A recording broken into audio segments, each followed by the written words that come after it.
Welcome to Toffee TV. It's the Tuesday topic. Just before we go on to what our Tuesday topic is, you might see a picture there, but one topic we're not doing, and I'll say why we're not doing it, is, do players deserve to go to Dubai? Let's just do this very, very quickly. Just two birds with one stone. For me, I don't care. Players, it's not a holiday. Players are just going to train in the sun. It's not whether they deserve it or not. It's just simply a training exercise. And I know, being of the vampire variety, that training in that kind of heat would probably kill me.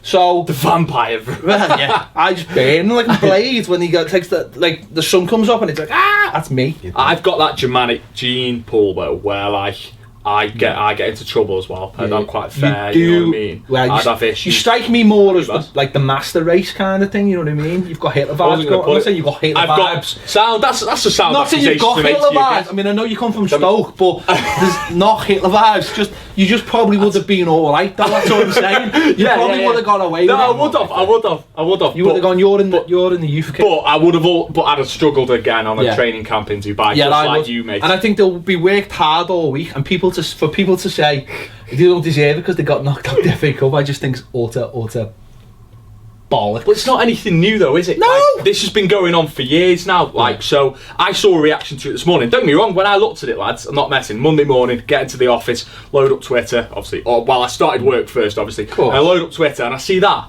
and I'm like, oh God, I've got such a shit life. But with that said, it's nothing new, and all the clubs do it now. I mean, the Reds have gone off to New York or wherever they've gone. So. The last time we got knocked, the last time when we had a free weekend, wasn't even a free weekend. He let them all go on holiday, didn't he? He just let them all. He let them all go on holiday. That's because he normally goes on holiday as well. You see him bobbing around the swimming pool like in the Bahamas with his bottle of red stripe. So at least they're working, aren't they, Baz? I've got no issue with it. It like Adam said, it happens every year. It's not a new thing. And listen, if you're getting upset because they go to Dubai, they could probably buy them. No, they couldn't.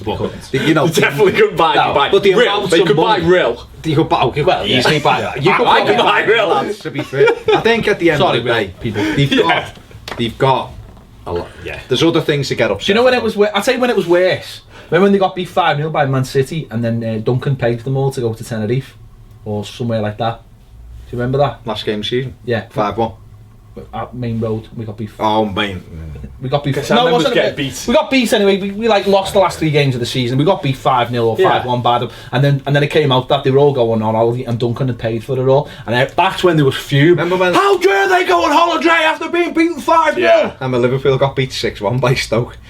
I just remember. They had the plane booked an hour later, and that was when that Gerrard video of. Oh yeah, and then the irony is they go, "Oh, look at all our boss players." The team spirit's amazing because it was Jegsy's last game and all this. See, that's the flip. The way he scored us. Right, what we are actually talking about, we've got that out the way now. What we're talking about is Joel Robles. Can he be Everton's #1 for years to come? This, I think, is a really good topic because sorry, Ped. It is a good topic. Yeah, I agree with that. Why have you chose this picture, mate? Because Stecklenburg, if he's watching this is a reminder of when he was in pain. Because this shows the transition. He's going out. Yeah, I know. Joe Robles is coming in. Sorry. This is why I'm where I am and you're where you are. I know, I get it, Ped. I didn't say anything. This is why I get me like 1,000 hits on my video. I didn't say anything. Did I say anything? No. Adam's words, not yours. I didn't say anything. I was just about to say this just shows you. I see what you're saying. Sorry. Robles is coming in. Stefan, it's that autistic, mate. I'm sorry. Yeah, no. He makes a great save in that game as well, by the way. But this shows the transition. Well. Anyway, right, so basically, Joel Robles made a fantastic save. But what I thought, people look at that save on Saturday, right, against Middlesbrough, just in case anytime you're watching this video, and they always say about goalkeepers is, what separates them from being good goalkeepers and great goalkeepers is the concentration levels. So you might have a really good goalkeeper who plays for someone like Arsenal, plays for Man United, and they look good. But then they're having a mare, and then they go and sign for someone like Everton or Swansea, and then they look great because they're having to do stuff every 5 minutes in a game. And they always say, I think Schmeichel said it loads of times, that's what separates good goalkeepers. Now, Robles didn't have that much to do with the weekend saves wise. Okay, he had to be alert, but when it came to making that one great save, he made it. Yeah. And that, to me, is an indication that maybe this kid is, well, he's already the number 1, but is ready to be Everton's long-term goalkeeper. There it is. He's already the number 1. The number 1 is back. So, I mean, I just thought it was worth talking about because, you know, we talk about all the other positions, but this is a key position at Everton Football Club. Yeah, he was much maligned for absolutely no reason, I felt. In you know, the early part of his career, people used to go, oh God, we can't drop Howard because Joel's no better, when he quite clearly was. But I think he's come in in this game and done exceptionally well, you know, from that point onwards. He looks like he's matured and he done well. Don't forget, he was our number 1 to the end of the season from last, you know, and he done. I can't really call Steckland, but is he godfather of like Koeman's son or something? Because he does like him, doesn't he, Stecklenburg? I don't think he's old enough to be godfather. I think he can be godfather. I'm a godfather, mate. Has he known him since he was about 4? I was going to say, but how old's the child? Well, I don't know. I haven't worked it out specifically, but what the point I'm making, I'm just stressing the importance of the relationship that Koeman and Stecklenburg have got. No? Okay. No. Anyway, serious he's point. Dutch. One thing that needs to be said about Joel as well is his age. Yeah. He's still like... He's 25. 25. As a keeper, like, not that old, is it? So I think he's had to be patient. You know, like I said, he got in towards the end of last season, stayed in, didn't make that many errors, I don't think, till the end of the season. And then Ronald Koeman came in, and obviously Stecklenburg somehow became the number 1 at the start of the season. Done well. You know, we can't deny that he done well. Yeah, he's had some poor games as well, but he's done okay. And Joel's had to be patient again, and he's got in this time, and you're looking at it and thinking, all of a sudden, an area where you were looking and going, oh my, we need a keeper. Now you're kind of going, we need a centre-back and we need a centre-forward, and it's almost like the goalie's been put on the back burner. I still personally would like us to buy another keeper in the summer so that the two of them have a go at it, but it's gone from being... Well, it was something we were talking about potentially in January. Yeah, exactly. We at the start, I remember I did a video and I was speaking to someone else about it, and I was saying, look, you know, is it something we need to look at in Jan? And then I think this was actually after Stecklenburg made the saves down at City, and we were saying, oh no, well, obviously we're sounding and Joel can come in and do a job. And then it's kind of flipped now. I think the irony is that I don't think Joel's had one game anywhere near that kind of level that Stecklen played against Man City. But the difference is that Joel has been consistent in all his games, and Stecklenburg, you do look at it and go, I think there's more of a problem if you've got a goalkeeper who has one amazing game and then in other games just makes little mistakes. I think that's a lot worse than having a goalkeeper who's just really consistent. If you've got a really consistent goalkeeper, then you know what his level is. If you've got a goalkeeper that's up and down, then suddenly whether that's confidence, because I don't think you can be a confidence player if you're a goalie. I just don't think you can be. I just think that's a big no-no. Look at the goalkeepers in the last few. Look at Tim Howard. Tim Howard was pretty consistent. He wasn't necessarily amazing, but he was never, till the last couple of years, terrible. Yeah. And I think that's so much more important. Don't get me wrong. Then there's the next level up where you're talking absolute world class. There's not many about at the moment. That you know. Someone like Butland, but he's going to miss an entire season. We were saying Butland, I don't know what. I mean, when you speak to Stoke fans, they don't even know if he's going to come back. Well, what kind of shape he's going to be in.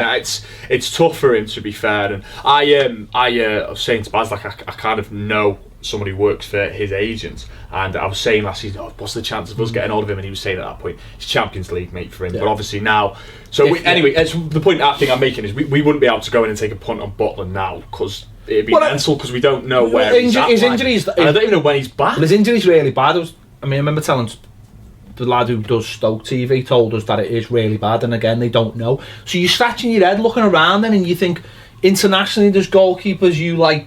German goalies, which have had lots of success in the City recently. No,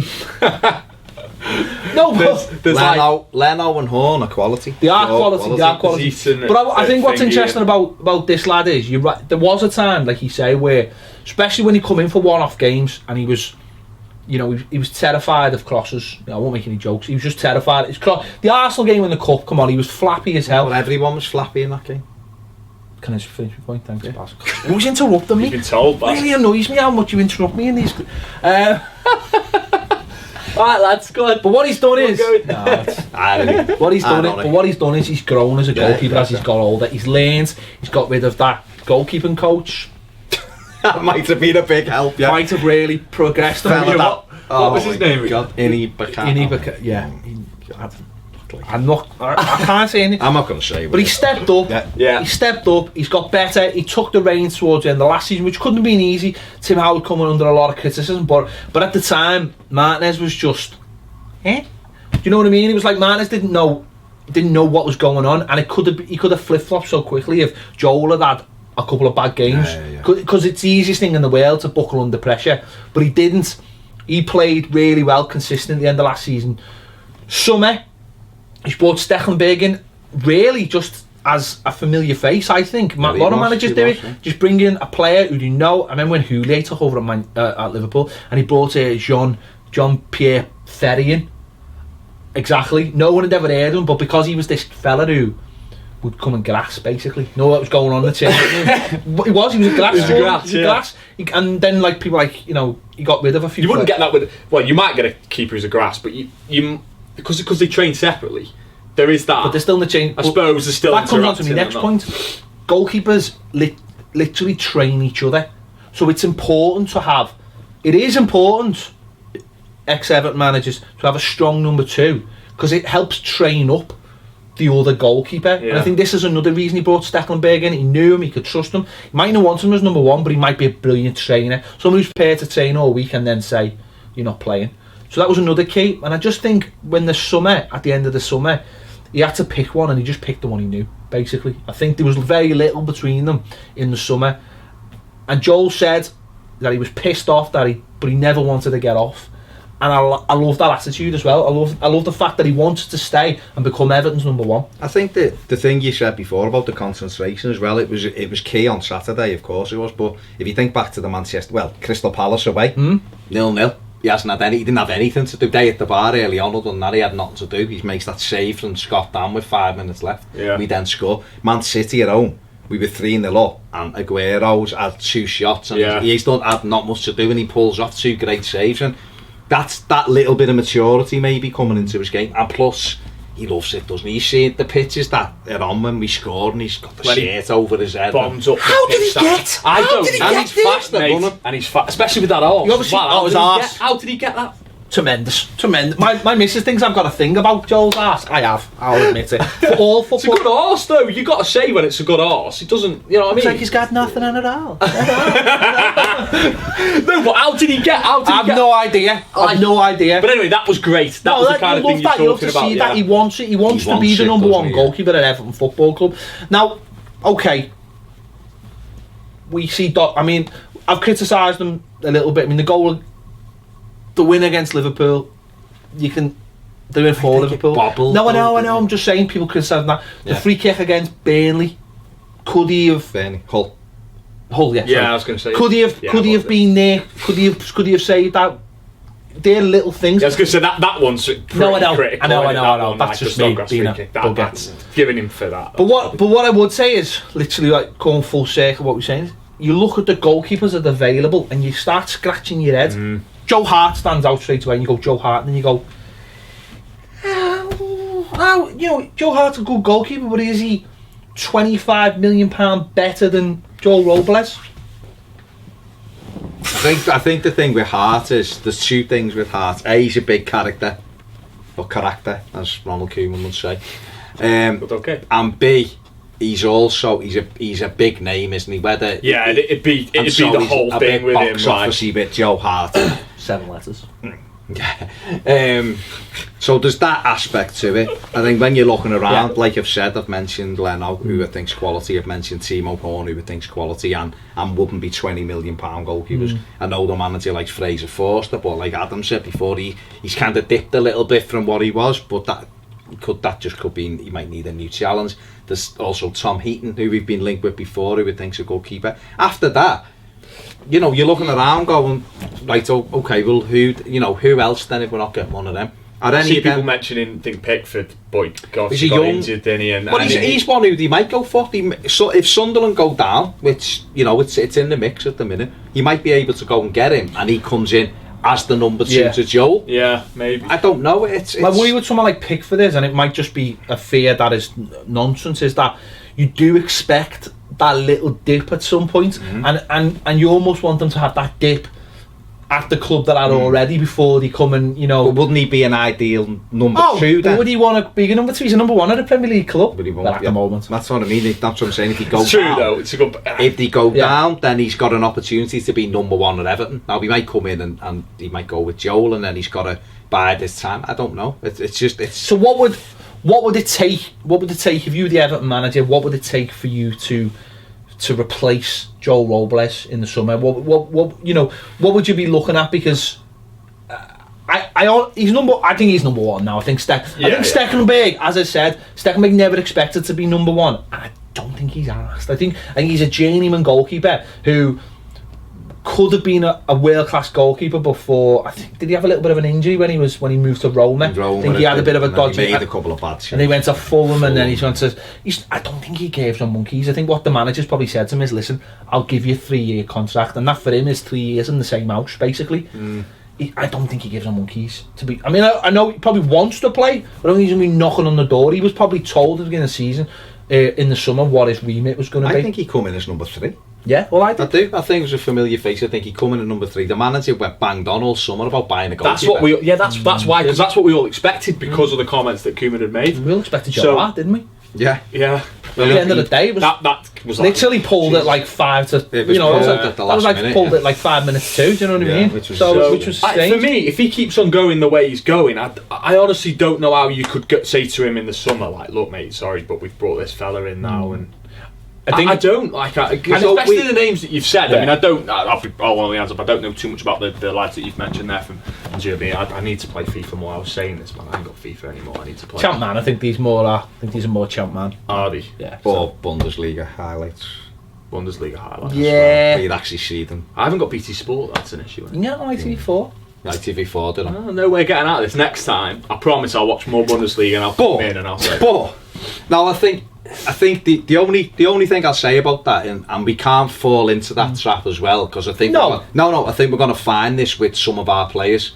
Yeah. If we're to move again to another level, there's going to be players who we all like now, where you might look and go, you know what? He's a bit better than you. It's like last year when we were linked with like decent players, and then people would go, "No, what about like De La Feu? Where's he going to fit in?" Would you know what I mean? Or Tom Cleverley going to play? Yeah. Well, I don't know if anyone said that, but do you see what I mean? Yeah, Coney! What about Coney? No, but it's like, we've got it because we were still early on last year when we were still buying the old kind of this is the best team in years Kool-Aid like that. Yeah, it's I don't think it's that hard to fall out of love with players. I just don't think it takes that long. Because I was thinking before, it was dead funny. Took me a while with Brian Oviedo. I know I was popular. I was saying Darren Gibson. Darren Gibson was good football, man. I was his taxi driver, so wasn't really. I was thinking that. Is that true? But you know what though? It's funny because I was thinking the other day. I was thinking about John Stones because but what made me laugh was I was thinking I may or may not be going to Alcatraz in the summer, right? And I was thinking I've got to do a video where I do the old, that bridge looks solid sort of thing. And I thought, remember when he scored the chip and how much we loved him? Yeah. And then we saw him in the summer. It's just like, literally like I did fall out of love with. No, but you know what I mean. I had a bit of a vested interest because I'd done that Ballon thing of like going on Facebook and that and saying John Stones is the best thing ever, and then all my mates were like, "Oh, what's happened here then?" But what I mean is I know what you mean. What I mean is that we all, but even when we played against them last, I wasn't one bit bothered. Like literally, it was like 5 to kick off, and I went, "Oh, John Stones is playing." I don't care. Yeah. But that's what I mean. It doesn't take long to not fall out with someone. You move on. But you know what I think? Why I think it's different now. Why I think it'll be different now as well. It's because the football club's moving on. I think if Everton would have still been at the David Moyes level and John Stones goes, you start pining for them kind of players. You're like, I can't believe he left. When you're the one that can go, we're not bothered about you, off you go kid, because we're buying him. You get over players very quickly because you're moving on to the next thing. And it's like, I've just done the she's all that syndrome, isn't it? Do you know what I mean? Exactly. You know what I mean? I've just done a ball seat thing there before about Sergio Aguero. Looks like he might be leaving Manchester City. Because they prefer Gabriel Jesus or whatever you want to call him. And that's Sergio Aguero, who's one of the best strikers in the world. Like I wouldn't sleep for. And they're going, we've got him, and we'll just go and buy Aubameyang or something like that. And you're going, Where though he scores every game, you know, and that's what you do as your club is able to go like that. It means less and less when you lose these players, and I think we're gonna get to a situation where I love Leighton Baines, but if the manager identifies a better player than Leighton Baines is going to be out on his ear. And I suppose, he'd be the toughest one. But that to be honest, is age though. You come to a certain age where you watch someone's entire career unfold before your eyes, and it's a bit weird because when you're younger, you'll see players leave and stuff, and you might only see 2-3 years. But if you get that, it'll become less and less because players won't be staying at the clubs. Yeah. But it's like you have that moment where you're like, oh, I never want this person to leave, and literally within like a year, like you're like, I'm not really that arsed anymore. But when you watch a whole player's career unfold in your eyes, that's the point where you just go, it doesn't really matter anymore, because Baines will eventually stop playing for Everton, just like any other. Look at Jags now. I was going to bring up Jagielka there. You look at Jags. Jags is one of them, I think, where when he does move on, because at the moment people like giving him stick on Instagram and all that. Nonsense. But when he does move on, and so I reckon we'll all probably go. Well, it's like us. Let's be honest. It's a crying shame, I think. Jags has been.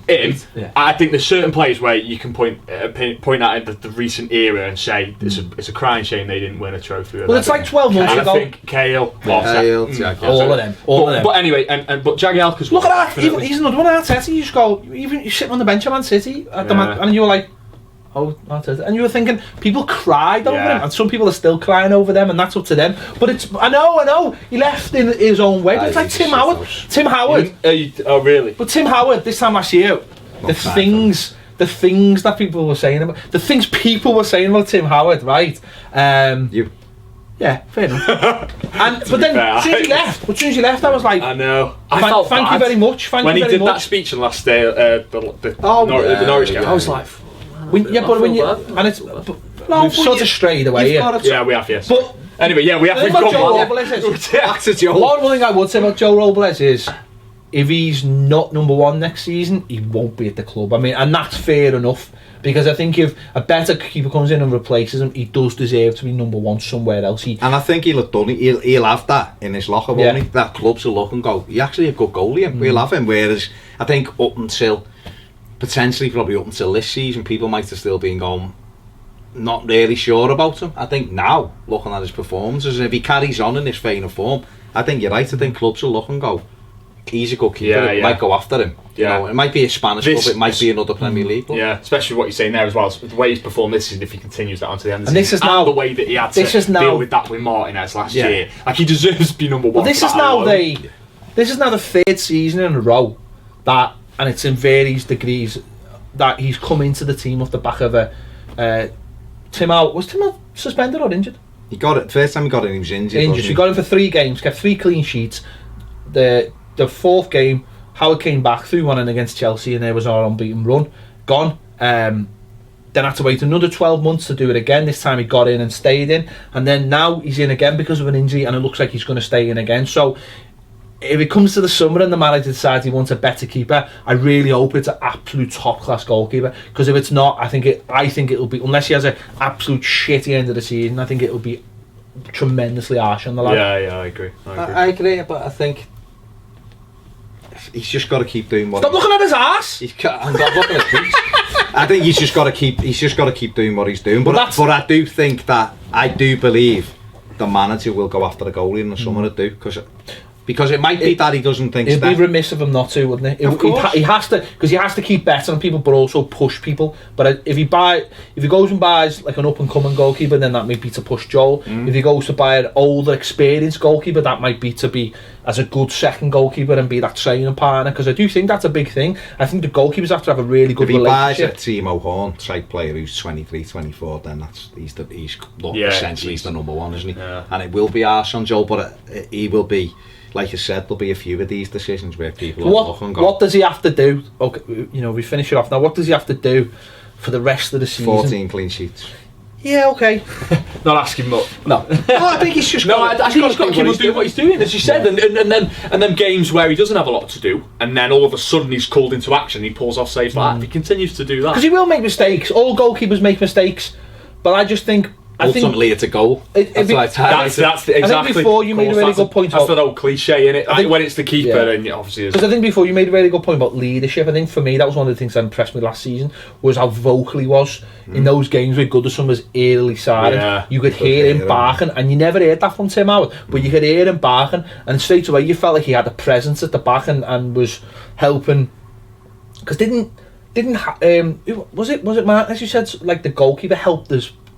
Can't remember who was. Someone said about the goalkeeper helping their team to play. Might be, well, it's probably Pep Guardiola, ironically enough, isn't it? Saying that the goalkeeper sets the tone, how quickly he gets the ball, distributes the ball, but also talking to defenders. He does it though, doesn't he? Yeah. He likes to get you moving early, and I think the other thing I've noticed about him, which again has gone on, it's probably that fella who looks like a hitman, who's our goalie coach. Yeah. Has got him doing this year. How good he is coming and taking stuff when he's under pressure. He's done it a few times on Saturday through a ruck of players, and it's safe. Palace he did it. Palace he's done it, and City, and Stoke, which is a difficult play. Don't forget he made 2 key saves at Stoke. They could have been out of sight by half time. When Arnautovic gets in, he gets in round behind Aldgate. And then he's in, but obviously with Arnautovic, if he has to think about it too much, he made a couple against. He was out quick, wasn't he, Joel? I think he made a couple against City at 0-0 as well. He did. He took one. Took one and took Sterling. No, he's just got to keep on doing what he's doing. I really like the lad. The last point is, we would have said 8 weeks ago, January coming up, Adam, what do we need? And you'd have gone straight away, we need a keeper. You would have said it. Now when we're thinking about the summer transfer window, right?